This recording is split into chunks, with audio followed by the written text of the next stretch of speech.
নমস্কাৰ বন্ধু বান্ধৱীসকল, আপোনালোক সকলোকে আমাৰ এই চেনেললৈ স্বাগতম জনাইছোঁ। বন্ধু বান্ধৱীসকল, আজি আমি ক'বলৈ ওলাইছোঁ শান্তিৰ দূত তথা ভাৰতৰ স্বাধীনতা আন্দোলনৰ গুৰি ধৰোঁতা জাতিৰ পিতা মহাত্মা গান্ধীৰ বিষয়ে। 1869 চনৰ 2 অক্টোবৰৰ দিনা গুজৰাটৰ কাঠিয়াৰ উপদ্বীপৰ পোৰবন্দৰ নামৰ চহৰত মহাত্মা গান্ধীৰ জন্ম হয়। তেখেতৰ পিতৃৰ নাম আছিল কৰমচাঁদ গান্ধী আৰু মাতৃৰ নাম আছিল পুতলীবাই। বন্ধু বান্ধৱীসকল, তেখেতৰ মাতৃ এগৰাকী অতিশয় ধৰ্মপৰায়ণা আৰু শুদ্ধ মনৰ মহিলা আছিল। 17 বছৰ বয়সত গান্ধীজীয়ে প্ৰৱেশিকা পৰীক্ষাত উত্তীৰ্ণ হৈ কলেজত নাম লগাইছিল। কিন্তু কলেজীয়া শিক্ষা আধৰুৱাকৈ এৰি 1885 চনৰ 5 ছেপ্টেম্বৰত তেওঁ আইন পঢ়িবৰ বাবে ইংলেণ্ডলৈ বুলি যাত্ৰা কৰে। বন্ধু বান্ধৱীসকল, সেই সময়ত বিলাতলৈ যাবলৈ ওলোৱাত সমাজে তেওঁৰ পৰিয়ালক এঘৰীয়া কৰাৰ ভয় দেখুৱাইছিল, কিয়নো সাগৰ পাৰ হ'লে জাত যায় বুলি তেতিয়াৰ হিন্দু মানুহৰ মনত এটা ধাৰণা আছিল। কিন্তু গান্ধীজীয়ে মাকৰ চৰণ চুই মদ নাখাওঁ, মাংস নাখাওঁ আৰু তিৰোতা ৰংগ স্পৰ্শ নকৰোঁ বুলি শপত খোৱাত মাকে তেওঁক বিলাতলৈ যাবলৈ অনুমতি দিয়ে। 1891 চনত তেওঁ বেৰিষ্টাৰ হৈ ভাৰতলৈ ঘূৰি আহে আৰু বোম্বে হাইকোৰ্টত ওকালতি আৰম্ভ কৰে। কিন্তু তাত বিশেষ সুবিধা কৰিব নোৱাৰি গান্ধীজীয়ে ৰাজকোটত ওকালতি কৰিবলৈ আৰম্ভ কৰিলে।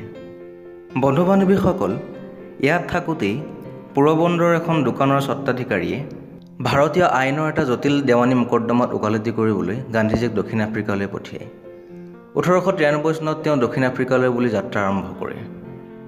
গান্ধীজী দক্ষিণ আফ্ৰিকালৈ গৈছিল মাত্ৰ অলপ দিনৰ কাৰণে, কিন্তু তাত ভাৰতীয় লোকসকলৰ প্ৰতি ইংৰাজসকলৰ অসভ্য আৰু দুৰ্বিনীত আচৰণ দেখি তেওঁ অত্যন্ত বিচলিত হৈছিল। তেওঁ তাৰ বিৰুদ্ধে যুঁজ দিবলৈ সিদ্ধান্ত ল'লে। বন্ধু বান্ধৱীসকল, তেওঁ সম্পূৰ্ণ অহিংসা নীতিৰে অন্যায়ৰ বিৰুদ্ধে যুঁজ দিছিল। ইংৰাজসকলে দক্ষিণ আফ্ৰিকাত তেওঁক মৰিয়াই মৰিয়াই আধামৰা কৰিছিল, কিন্তু তেওঁ ইংৰাজসকলৰ বিৰুদ্ধে হাত তোলা নাছিল। 1915 চনত তেওঁ ভাৰতলৈ উভতি আহি স্বাধীনতা আন্দোলনত যোগদান দিয়ে আৰু তাৰ পিছৰখিনি ইতিহাস হৈ পৰিল। বন্ধু বান্ধৱীসকল, গান্ধীজীয়ে সমাজৰ পৰা অস্পৃশ্যতা দূৰ কৰিবৰ বাবে অহোপুৰুষাৰ্থ কৰিছিল। তেওঁ কৈছিল, অস্পৃশ্যতা বাচি থকাতকৈ হিন্দু ধৰ্ম লোপ পোৱাই ভাল। মই অস্পৃশ্যতা নিবাৰণৰ কাৰণে এতিয়ালৈকে চেষ্টা কৰি আহিছোঁ আৰু মৰণকাললৈ চেষ্টা কৰিম। মৰণৰ পিছত মোৰ পুনৰ্জন্ম লাভৰ লোভ নাই। যদি জন্মিব লাগে তেন্তে অস্পৃশ্যৰ ঘৰতহে জন্মিম। তেওঁলোকৰ দুখৰ ভাগ ল'ম আৰু তেওঁলোকৰ মুক্তিৰ কাৰণে চেষ্টা কৰি যাম। বন্ধু বান্ধৱীসকল, ভাৰতৰ স্বাধীনতা সংগ্ৰামৰ নেতৃত্ব দিওঁতে তেওঁ কেইবাবাৰো কাৰাবাস খাটিবলগীয়া হৈছিল আৰু অৱশেষত ভাৰতে 1947 চনৰ 15 আগষ্টৰ দিনা স্বাধীনতা লাভ কৰিলে। কিন্তু স্বাধীনতাৰ আনন্দ মাৰ নৌ যাওঁতেই 1948 চনৰ 30 জানুৱাৰীত নাথুৰাম গডছে নামৰ এজন আততায়ীৰ হাতত গান্ধীজীয়ে মৃত্যুবৰণ কৰে।